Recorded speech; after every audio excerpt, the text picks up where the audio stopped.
So, the sound of ancient Greek theater. Well, first question. How did they hear? How did they hear art? Well, I guess the real question would be, how do we hear art? I mean, because the only difference between them and us is then and now. So, how do we hear as human beings? Let's take a look at this anatomically. Okay, so here we have an ear with an earring. Okay, just no earring, just for you conservative folks. And then we have an ear canal and a small bone. This little ear canal right there. And this little bone here, it's called, I'll tell you what it's called in a second, but just keep your eyes on it. We have three important points we want to point out here. We have the ear, obviously, and we have the ear drum. It sits actually inside of that. And we have the cochlea in the back, which is a small snail-like shape of a bone that collects sound. And I understand that there's no musical notes in this period, but let's just pretend for, argument's sake that we're talking about music here. Okay, so the sound goes in the canal, ends up in the cochlea, goes to the brain, and there you go. Eardrum, sound, ear. Very simple. Sound goes in, boom, goes to the brain. Great. Alright, so keep your eyes on this. You're probably wondering, what does this have to do with theater? Okay. We're understanding the sounds of ancient Greek theater. Now, just keep that image in your mind. Look at the ear. Look at it. Stare at it. Keep it in your mind.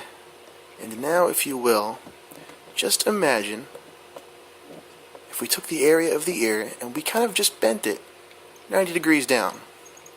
Okay? And just keep it in your mind. Keep watching.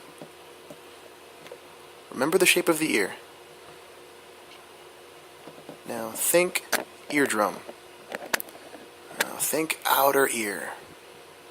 And think of all the little bends and folds that are inside of the ear. And what does that look like to you? Makes you wonder, huh? How about this picture? It looks a lot like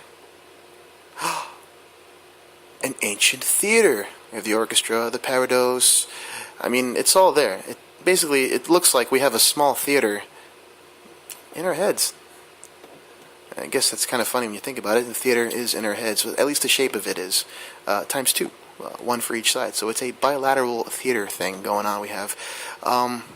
No, we're not gonna graph a line.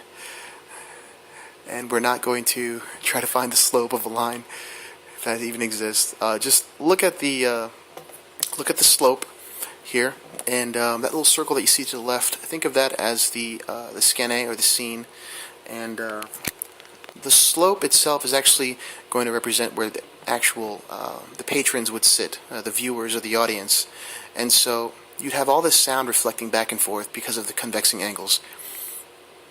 That's pretty simple to understand. So, I guess the next thing we have to think about is, when were the first Greek theaters built? I'll try to scratch your head about that one. When and where is the question. 550 BC, that's before Christ. 220 BC, that's more or less the date range. So between 550 BC and 220 BC is when they were built. Where? Athens.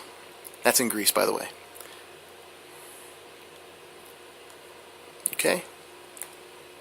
What do we have here? Ah, yes, of course. They were built because of the festival of Dionysia, or Dionysus, as some people spell it and say it differently.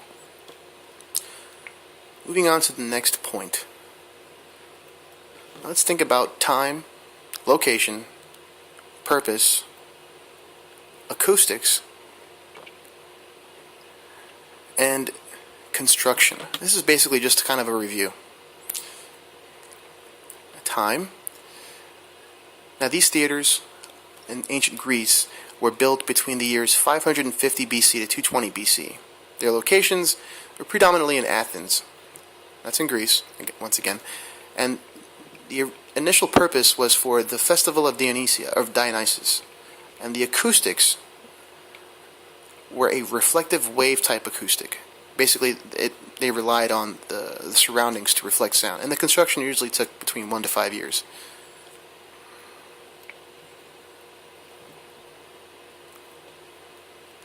So, in review, you probably have a lot of questions, and if you're a big theater head, you're probably thinking, well, there's so much more to this that meets the eye, or meets the ear for that matter.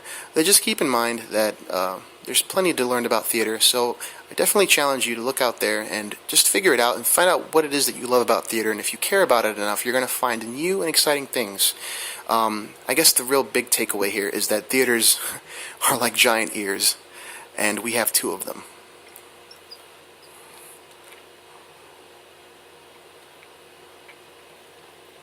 The end.